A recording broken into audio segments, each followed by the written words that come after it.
may tanong ako. Go ahead. Tulad ba ng iba, mainit na kape rin ang gusto mong kapiling kahit napakainit? Walang iba kung gustong makapeling, kundi ang kape. Pero mainit kahit na mainit ang panahon, gusto ko mainit na kape pa rin. Pero alam mo, maraming makaka-relate dyan dun sa storya natin. Kasi diba last week meron tayong pinakita na yung isang nanay na kape is life ang kanyang mantra. Correct. May pag-aaral na nagsasabing may health effects yung pag-inom ng kape, pero may mga importanteng paalala ang mga doktor. Alamin sa pagtutok ni JP Soriano. Pag hindi ako mawawa ng kape, parang pinatay na ako. Hindi lang si Nanay Carmen ang tila coffee is life. Sa tindahang ito sa Quezon City, kapeng mainit ang in-order ng mga nag-break sa katabing construction area kahit tanghaling tapat. Kahit mainit? Opo. Ano ba yung ginhawang pag nakainom ka ng kape? Paki-describe nga, ano bang pakiramdam? Parang yung gumagana yung pakiramdam ko pag nakainom ko ng kape.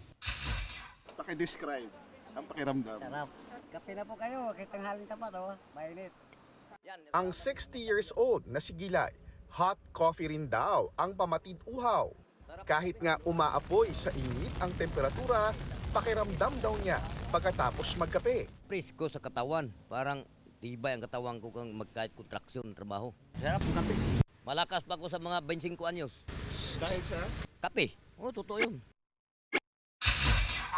Kaya ang may-ari ng tindahan na si Senaida, inaalaska na ang mga suki. Umahilig talaga sa kape kahit gusto nila talaga pinapawisan mga mga yan. Kaya gusto nila mainit.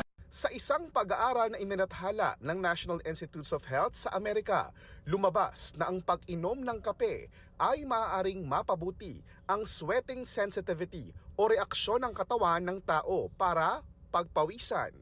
May mga sangkap din daw ang kape na maaaring magandang pag-aralan na makatulong para mapreskuhan ang uminom nito kahit mainit ang panahon. Pero wait a minute, kapeng mainit. Bagaman posibleng may magandang epekto ang pag-inom ng kape sa mainit na panahon, ayon sa ilang doktor, may dapat pa ring isaalang-alang. Anong klase yung iniinom natin? Katulad ng coffee, it has diuretics. So, diuretic effect. Ano ibig sabihin ng diuretic effect? Pwedeng umihi ka ng umihi. So, ibig sabihin mawawala yung tubig sa katawan mo. So, pwede ka ma-dehydrate. At mainit man o malamig, ang mahalaga raw ayon sa nakausap naming doktor. If mainit ang panahon, you stay hydrated. So, you drink any liquid na you think na makakatulong ma-hydrate yung katawan mo. Payo ni dating Health Secretary Jaime Galvestan na isang holistic health and wellness advocate. Ang mainam na pang-hydrate, mineral water dahil sa electrolytes nito. Iwasan din daw ang mga inuming matatamis. Para sa GMA Integrated News, JP Soriano, nakatutok 24 oras. Mga kapuso, patuloy na tumutok sa mga balita. Mag-subscribe sa GMA Integrated News sa YouTube. Sa mga kapuso abroad, samahan niyo kami sa GMA Pinoy TV at www.gmanews.tv.